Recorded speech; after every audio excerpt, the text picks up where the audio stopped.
Dear viewers, this message is meant for you. This is not exactly an easy video for me to make.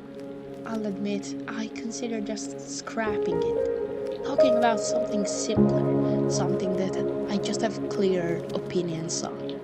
But admittedly, this series has been my hyperfixation for a couple of years now, and the fact that it's playing such a key role in my life, the fact that I can't exactly put my finger on what it is, makes me want to explore it with you. It makes me want to understand something more about myself, something that I feel I'm refusing to see.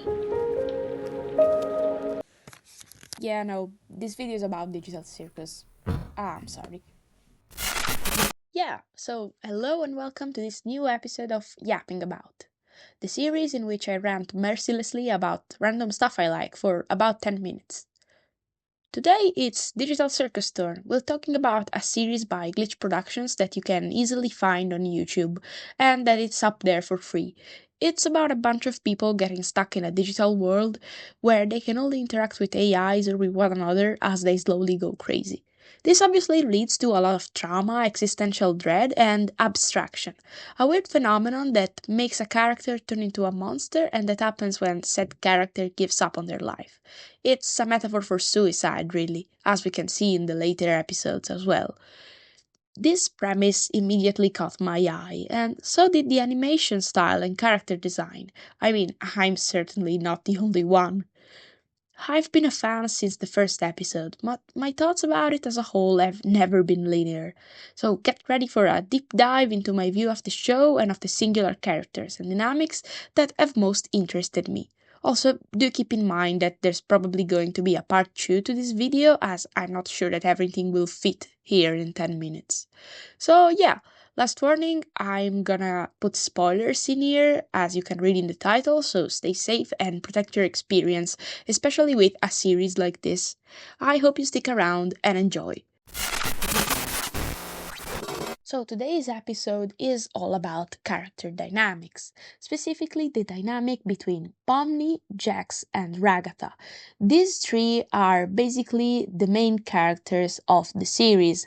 As of late, it's been confirmed that the main characters are actually just Pomni and Jax, but the three of them are a very important trio during the course of the series, and I'm gonna talk about their dynamic as I feel that it's really important for the development of the series itself. We have Pomni, who is the first character we're introduced to in the show, and she's the latest arrival in the circus. She's collected, full of resolve, and also a bit awkward at times. Then we have Jax, who's the classic jerks that's always pulling people's leg and being mean to everyone, but is obviously the kind of character that actually has an intricate origin story that no one really knows of. Then we have Ragatha, who's a people pleaser that struggles way too hard with making everyone happy and being liked without really liking herself. She's my favorite character. Main thing about these three's dynamic is, of course, forced proximity. We know that forced proximity is a trope that is commonly used in romance and that tries to portray a situation in which a character is forcefully stuck with another and so they're forced to interact and connect, despite the fact that maybe in normal circumstances they wouldn't have. This trope is commonly used when it comes to romance, but it's nice and refreshing to see it under a different light. Now I'll explain with a practical example. During the course of the show, we can see that Bonnie and Ragatha have very little in common and a very troubled on and off relationship. This is due to the fact that they clearly have a lack of communication skills and big clashes in their personalities, in their likes and dislikes, and all of that. But with time and learning, they do eventually manage to build a bond, specifically in episode 6. We see them going through a lot of ups and downs, a lot of bumps in the road, and finally, in episode 6, at the end of episode 6, they manage to talk. And this is interesting because in a normal real world situation, the two of them probably would have just grown distant from the other after going through a first disagreement, or maybe they wouldn't have spoken to the other at all. Instead, they have to try because they're stuck together, so they try many times and they grow as people in the process, changing to adapt to the other's needs. Even if they still, in episode 7, don't feel like the closest of friends, this is the first time we truly see them together without any of them going through any problems, any trouble. And they do feel like they're trying so hard because they know the other cares.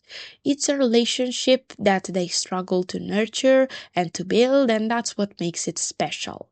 However, this doesn't always have to be the case. Relationship don't always have to be like that. For example, we can see that Pomni and Jax get along way easier. They have chemistry, and this aspect is amazingly portrayed in the show. It's an aspect that makes Ragatha go crazy at the start because she wishes to be friends with Pomni, but she just can't find a way. And all that Jax and Pomni need is a few conversations to start laughing together and joke around. And even after they fight, Pomni reaches out with ease because she likes Jax. And she instinctively and humanly feels much closer to him and to his problems that she would ever feel with Ragatha. She would have a much harder time understanding what Ragatha is going through. And this happens despite Jax's complete lack of commitment. It's different and it sticks out from other series. We can see that the way the relationships are handled is raw and real, and that in any other show, Ragatha and Pomni would have immediately become the main leads. I think that this would have happened because Ragatha really feels like the sort of character that would easily become the main character's best friend at the start. I felt like after the little disagreement in episode 1, they would have just talked in episode 2 and sort of fix everything and become immediately close friends. I'm glad this didn't happen because the show feels much fresher this way. It feels very new the way forced proximity is portrayed and the way Ragatha and Pomni's friendship works. They eventually manage to become friends to find out that they do have something in common despite their differences, but it's nice to see the stark difference between Jax and Pomni's relationship and Pomni and Ragatha's relationship because friendship isn't always the same. There's people that you immediately connect with, and there's people which you struggle to connect with for a bit, and that you later find out that are a lot more similar than you would have initially thought.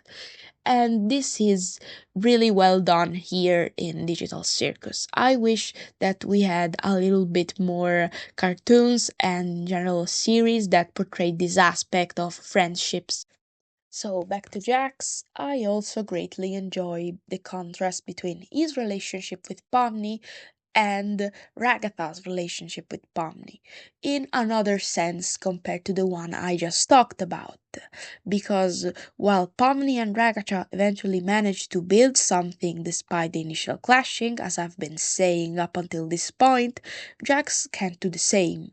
His lack of commitment, his continuous masking as the funny one, makes it so that he always finds himself alone. He always finds himself back to square one because he is unable to change as he refuses to change everything and anything about his behavior. It doesn't matter how much Pomni tries to reach out because Jax is not Ragatha. He will not find it in himself to change until he decides that he has to.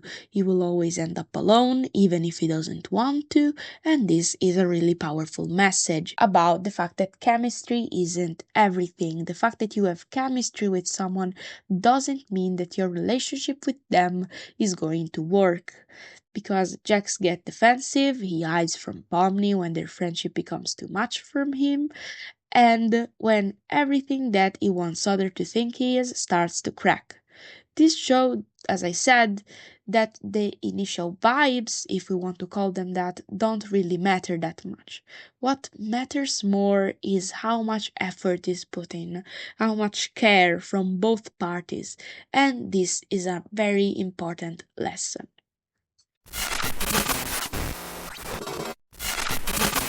So thank you for sticking around. This was a very brief way of exploring a very underrated theme inside of digital circus. And I mean, I'm taking a lot of for granted, as I said, but I think that if you click on a video like this, you will surely know a lot about the series itself, and you won't need me to explain everything. Let me know if there's something you would change, there's something that doesn't work with the video, and I'm probably gonna make a part 2 eventually.